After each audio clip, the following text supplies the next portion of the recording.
তো সব আশা আমি পূর্ণ করছি।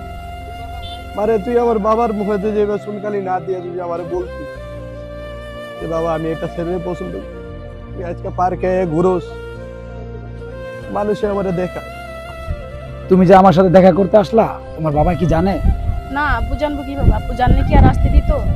আমি তোমার সাথে আসছি, তুমি জানো যে আমার আম্মু নাই, আমার আব্বু আছে, আমার আব্বুই আমার আম্মু, আমার আম্মু মানে সব আমারই, উনি। এখন তুমি আমার কোনোদিন ঠকায়ও না।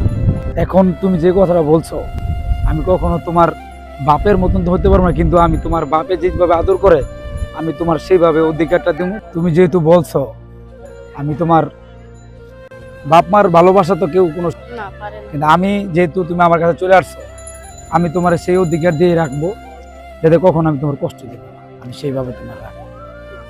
এটা তিনজনে মায়ের মতন দেখা যায়। আর বন্ধু তুমি কই? কি হয়েছে? আর কি হয়েছে পরে কম মনে, তুমি হাউস বিল্ডিং এর মাঠের মাঝখানে। আচ্ছা ঠিক আছে, আমি আসতেছি। আচ্ছা ঠিক আছে বন্ধু কি খবর? কি লে ডাকলা? বন্ধু, আইছিলাম তো এনে ঘুরতে, অনেকটা জিনিস দেখলাম, আমার সুন্দর সুন্দর লাগে। হ্যাঁ। এখন দেখো তো এটা তোমার মাইয়া কিনা। হ্যাঁ, এটা তো আমার মাই। এখন তো মনে করো ধরে লাইলাম হইলে, এখন আমার ভাই বার দ্বারা আমি মনে করছি যে তোমার বোন দিছি। দেখো এখন যে তুমি আমার কাছে আসছো, যখন তোমার বাবারে দেখবা তখন তো তুমি আর ভুলে যাবা, তখন কি?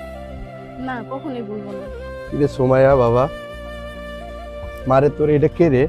আব্বু, ও আমার অনেকদিন ধরে পছন্দ করে, আমরা দুজন দুজনে পছন্দ করি। তুমি কইলা আমারে বাবা আমি বান্ধবীর বাসায় যাই, তুমি তোমার বান্ধবীর বাসায় যাইবা, এটা আমি না করি নাই, তোমারে বলছি তুমি যাও। আজকে তুমি আমার মুখে চুনকালি দিয়ে একটা ছেঁড়া নিয়ে এখানে বসে আরেকটা লোকে আমারে দেখাইলো।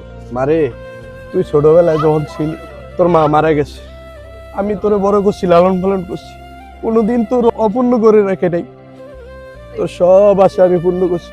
মারে তুই আমার বাবার মুখে যে এবার চুনকালি না দিয়ে যদি আমারে বলতি যে বাবা আমি একটা ছেলে পছন্দ করি, তোরে কি আমি না করতাম?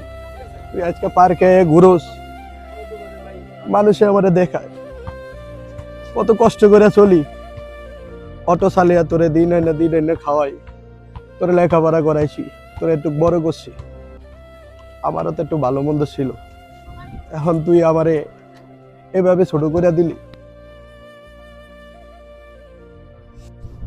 বাবা, আমার ভুল হয়ে গেছে, থাক, আমার মাফ করে দাও। ছেলেটা অনেক ভালো, তুমি যদি চাও ওর সাথে আমার বিয়ে দিতে পারো, তুমি যদি না চাও তাহলে আমি আর ওর সাথে কথা বলবো না কোনোদিন।